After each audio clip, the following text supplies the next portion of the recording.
Jason Statham disguises himself as a homeless man to test the police. What happens next is insane. Jason Statham was known worldwide for his heroic roles in cinema. A celebrated star, owner of a considerable fortune, and admired by millions of fans, he seemed to have it all. Yet something deeply bothered him: the social invisibility of the less privileged. In his luxurious New York penthouse, he watched from his window the stark contrast between the gleaming skyscrapers and the people living on the fringes of society.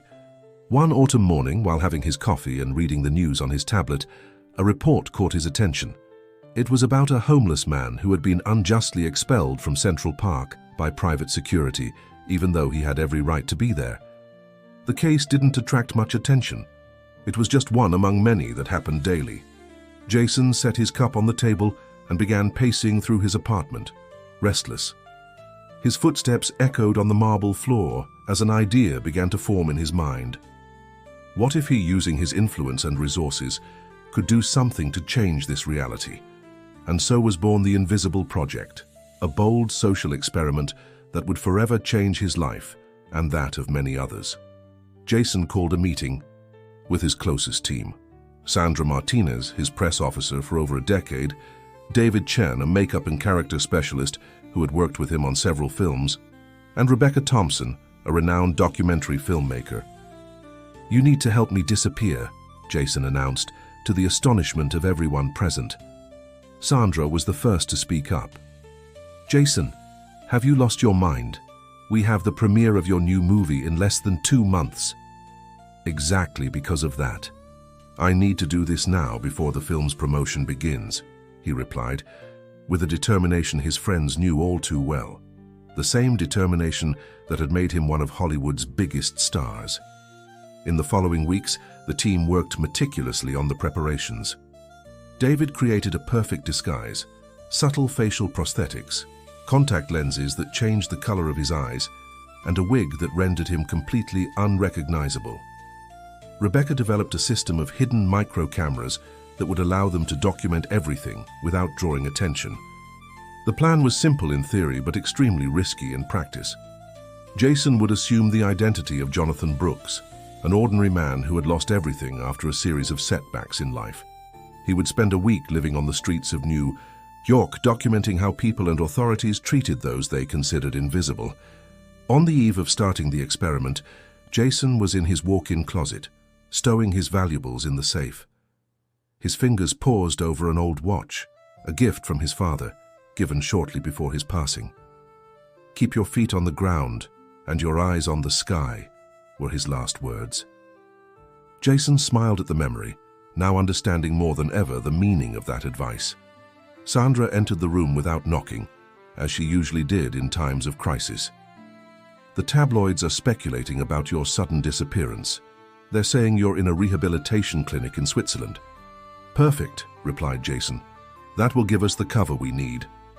That night, while the city buzzed with its usual routine, Jason watched the street activity from his balcony for the last time before beginning his journey.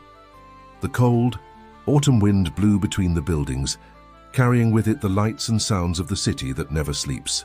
In a few hours, he would cease to be Jason Statham, the movie star, and become Jonathan Brooks, just one among the thousands of invisible souls wandering the streets of New York.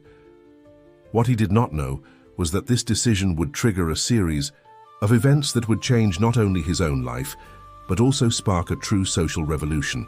His experiment would end up exposing much more than the prejudice against the homeless. It would reveal the complex webs of power and privilege that kept the gears of inequality in motion. The next morning, even before the sun rose, Jason began his transformation. In a modest apartment rented specifically for this purpose, David Chen worked for hours applying the prosthetics and disguise that would transform the movie star into an ordinary man. While David applied the final layers of character makeup, Rebecca adjusted the hidden micro-cameras in various spots on the worn-out clothes that Jason would wear. The equipment was so discreet that it would be impossible to detect without a thorough examination. Sandra, in turn, monitored social media and celebrity websites, fueling rumors about Jason's supposed hospitalization in Switzerland. "Remember," Rebecca instructed, as she adjusted one of the cameras. "The batteries last 72 hours. You will need to return to the meeting point every 3 days so we can swap them." Jason barely recognized himself in the mirror. Jonathan Brooks stared back, a middle-aged man with brown eyes, different from his naturally blue ones, grey, disheveled hair, stubble, and an expression of weariness that seemed to carry the weight of the world. The clothes, carefully chosen, to look worn yet still maintain dignity, completed the transformation. "Are you sure about this?" Sandra asked one last time, her voice betraying the concern she felt. "We can still cancel everything." Jason adjusted his worn jacket and replied with a calm smile, "I've never been so sure of anything in my life." Before leaving, Jason received the final instructions. Rebecca explained the emergency codes, signals he could use in case he needed immediate help. David handed him a small toiletry bag with products for basic maintenance of the disguise. Finally, Sandra gave him a tight hug and whispered, "Be careful." It was 5 in the morning when Jonathan Brooks emerged for the first time onto the streets of New York. The cold pre-dawn air greeted him with a biting gust, very different from the comfort Jason was used to in his heated penthouse. He began to walk with no defined destination, watching the city wake up. The first hours were a shock to reality. People automatically stepped aside on the sidewalks, as if he were an inconvenient obstacle in their path. Some clutched their purses as he passed by, others crossed the street at the sight of him. It was as if an invisible bubble surrounded him, isolating him from the rest of the world. Around noon, Jonathan encountered a group of people in a situation similar to the one he was pretending to be in. Among them was Maria, a woman in her 60s who, noticing his apparent helplessness, offered him half of her sandwich. "First time on the streets?" she asked, with a gentle smile that contrasted with her worn-out clothes. "Is it that obvious?" Jonathan replied, accepting the sandwich with gratitude. Maria laughed softly. "You still have that look, as if you can't believe you're here. It will pass, or maybe not. Some of us never truly get used to it." During the afternoon, Jonathan met more people from Maria's group. There was João, a former university professor who lost everything after a financial crisis. Pedro, a young street artist who survived by sketching portraits of tourists, and Anna, a nurse who, after a turbulent divorce, ended up on the streets. Every story he heard was like a punch to the gut. People who had once led normal lives, with careers, families, until a series of circumstances led them to this point. What struck him the most was the solidarity among them, how they shared the little they had and took care of one another. At nightfall, Maria showed Jonathan a safe place to sleep, a sheltered area near a church. "The priest here is one of the few who doesn't kick us out," she explained, "but you have to leave before 6 in the morning when the masses begin." Lying in his sleeping bag, watching the stars barely visible among the skyscrapers, Jason reflected on how surreal his life as a star now seemed. In that moment, he was no longer the famous actor, the screen heartthrob, the millionaire. He was just Jonathan, another anonymous face on the streets of New York. What he did not imagine was that his experiment was about to take an unexpected turn. The next day, a casual encounter would completely change the course of his investigation, leading him to uncover a plot much larger than the simple social discrimination he intended to document. Jason's second day as Jonathan Brooks began with a disturbing discovery. While walking through Central Park with Maria and her group, he noticed some suspicious activity. City officials, accompanied by private security, were aggressively approaching homeless people, demanding that they leave the area. "It's always like this," Maria whispered, pulling Jonathan to a more secluded bench. "They show up every time there's an important event in the park. They want to hide us, as if we were trash that needs to be swept under the rug." Jonathan noticed that one of the security guards was watching him with particular interest. He was a tall man with broad shoulders, who introduced himself as Richard Martinez. His gaze was a mix of disdain and suspicion. "Identification," demanded Martinez, approaching the bench where Jonathan and Maria were seated. Jonathan handed over the fake ID that David had provided. Martinez scrutinized the document as if searching for something specific. "Jonathan Brooks," he read aloud. "I've never seen you around here before." "New York is a big city," replied Jonathan, maintaining the calm that years of acting had instilled in him. Meanwhile, Sandra monitored everything from the surveillance van parked a few blocks away. Through the micro cameras, she sensed that something was wrong. Martinez seemed especially interested in Jonathan, beyond what was normal procedure. The security guard asked a few more questions and eventually walked away, not without casting one last suspicious glance. As soon as he was far enough, Maria grabbed Jonathan's arm. "Be careful with him," she warned. "Martinez isn't just a security guard. He works for Horizon Development." "What is Horizon Development?" asked Jonathan, genuinely intrigued. Maria looked around before answering in a low voice. "A real estate developer. They're buying several plots around the park, including," she hesitated for a moment, "including the church that shelters us." The information struck Jason like lightning. His investigation into social discrimination had just gained a new dimension. There was something bigger happening, something involving money, power, and real estate speculation. That afternoon, while the group dispersed in search of food, Jonathan took the opportunity to dig deeper. He discovered that Horizon Development had purchased several properties in the region in recent months, always following the same pattern. First, they pressured to remove homeless people from the area, then acquired the properties at below-market prices. The priest of the church, Thomas O'Malley, confirmed the story when Jonathan sought him out. "They offered a considerable sum," the clergyman revealed, "but I refused to sell. This church has served the community for generations. I can't simply abandon the people who depend on it." While they were talking, Jonathan noticed some suspicious activity outside. Martinez was photographing the people coming in and out of the church. His suspicions grew when he saw the security guard make a phone call and mention something about cleaning up the area.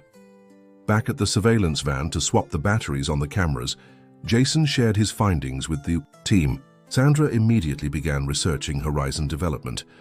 "This is bigger than we imagined," said Rebecca, as she analyzed the day's footage. "It's not just about social discrimination. It's about a systematic scheme of forced gentrification." "We need more evidence," Jason replied, already thinking about how to expand his investigation. "Something tells me that Martinez is just the tip of the iceberg." What none of them knew was that, at that very moment, Martinez was also making his own discoveries. In his office at Horizon Development, he was comparing the photo of Jonathan Brooks with a database, feeling that there was something familiar about that seemingly ordinary face. Night fell over New York, bringing with it a fine, persistent rain. Sheltered in the church, Jason reflected on how his social experiment had evolved into something much bigger. It was no longer just about documenting the treatment of the less privileged. Now he was on the verge of exposing a scheme that affected the lives of hundreds. What he still didn't know was that his discoveries had attracted the attention of powerful people and that the noose was beginning to tighten around him. Martinez wasn't the only one who suspected something was off about the new guy on the streets, and some secrets were far too dangerous to come to light. The next morning, the atmosphere in Central Park had changed drastically. More security. Guards from Horizon Development were patrolling the area, some clearly armed with batons. Jonathan noticed that they were being watched closely, especially by Martinez, who seemed even more determined in his surveillance. Maria was visibly nervous. "Something is different," she whispered, as they shared a coffee donated by a local diner. "I've never seen so many of them around here." The tension increased when a sleek black executive car pulled up near the group. From the vehicle stepped an elegant woman in an impeccable suit, Victoria Harrison, CEO of Horizon Development. She walked directly toward Martinez, completely ignoring the homeless people around her. Jason, through Jonathan Brooks' eyes, observed everything intently. His hidden cameras captured every movement, every whispered word.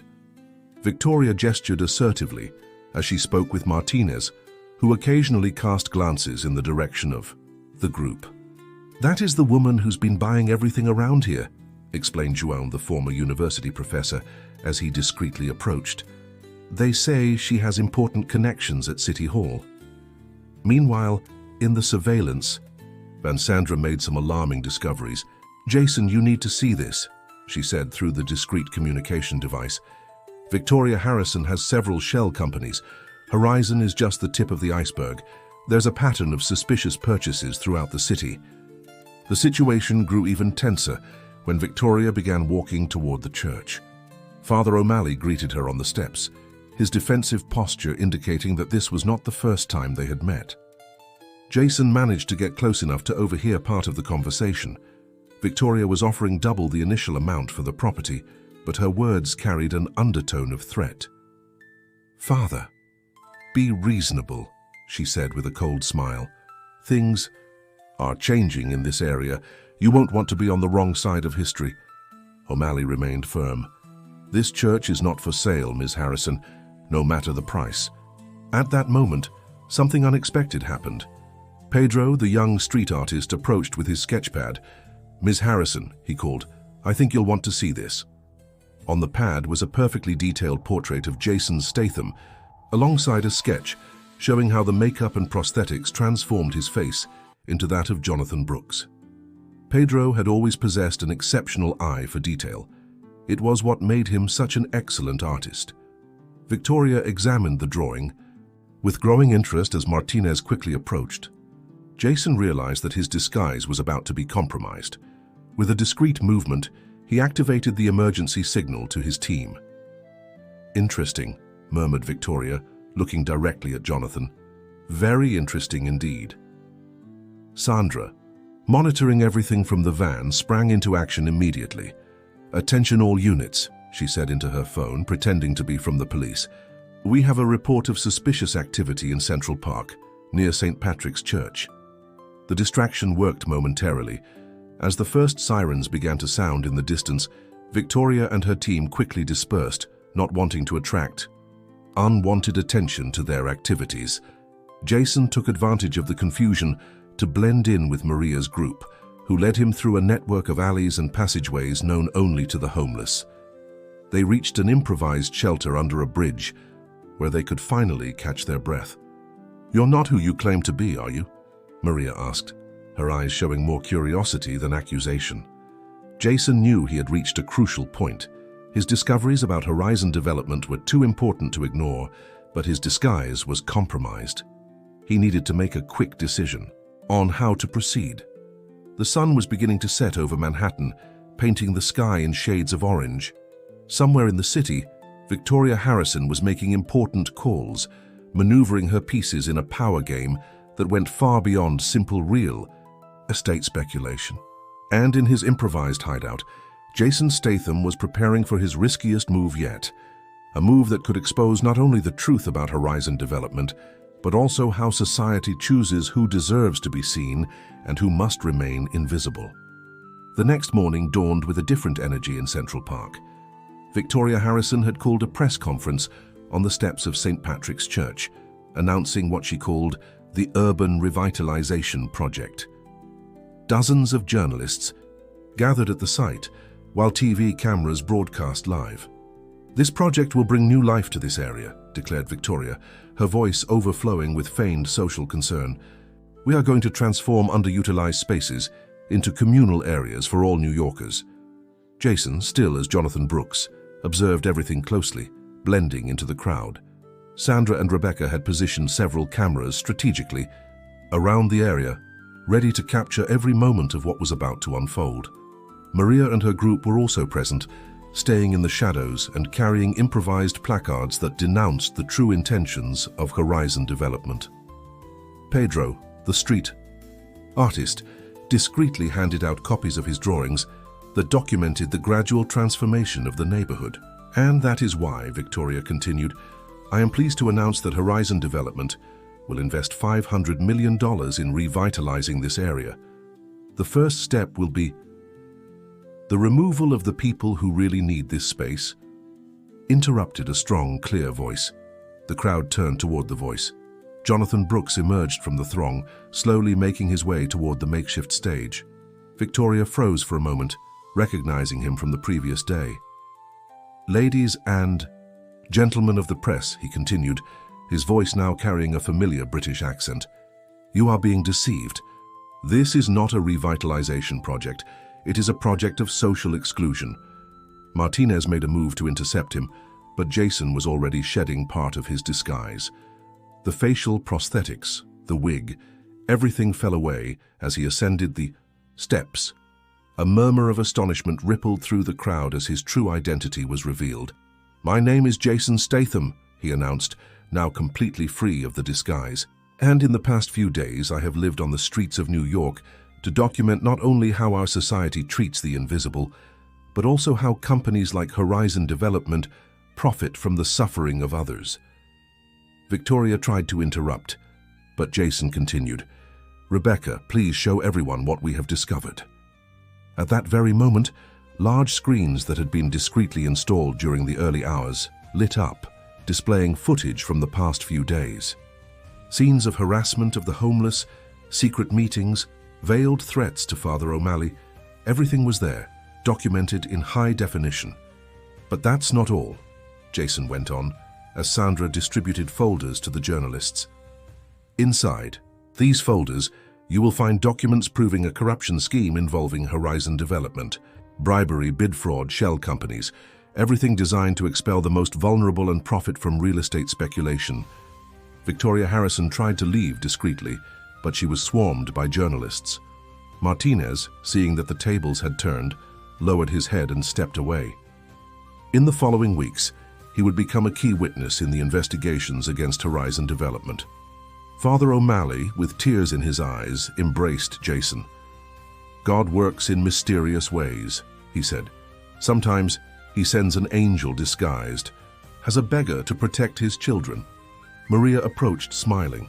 "I knew there was something different about you from day one," she confessed. "No one who truly lives on the streets maintains that fighting spirit, even when trying to disguise themselves." In the months that followed, the case sparked a true social revolution in New York. Horizon Development was investigated, and its executives were held accountable in court. The mayor announced a social housing program using properties recovered from the company. St. Patrick's Church became an official support center for the homeless. Jason used his influence to create a foundation dedicated to combating social invisibility. Pedro, the artist who had nearly revealed his disguise, was hired to coordinate art workshops for homeless people. João, the former professor, became the educational director of the project. One autumn afternoon, exactly 1 year after the start of his experiment, Jason returned to the same bench in Central Park, where it all began. Maria was there, now the coordinator of the Foundation's outreach program. "You know what's funny?" she said, sitting next to him. "You came here to show how people become invisible, but you ended up proving that when someone really looks at us, everyone can shine." Jason smiled, watching the life of the park. Children played, tourists took photos, homeless people conversed, freely with other park-goers, everyone sharing the same space, all equally visible. "Actually," he replied, "you have taught me more than I could ever have imagined. About dignity, about resilience, about humanity." The sun was setting over Manhattan, painting the sky in golden hues. On the bench where it all began, a famous actor and a former homeless person shared a moment of silence, contemplating how sometimes one must become invisible in order to make others seen. The story of Jason Statham and his social experiment would become urban legend, told and retold on the streets of New York. But his true legacy wasn't in newspaper headlines or the documentaries that followed. It was in the lives transformed, in the barriers broken down, and in the realization that in the end we all deserve to be seen, heard, and respected.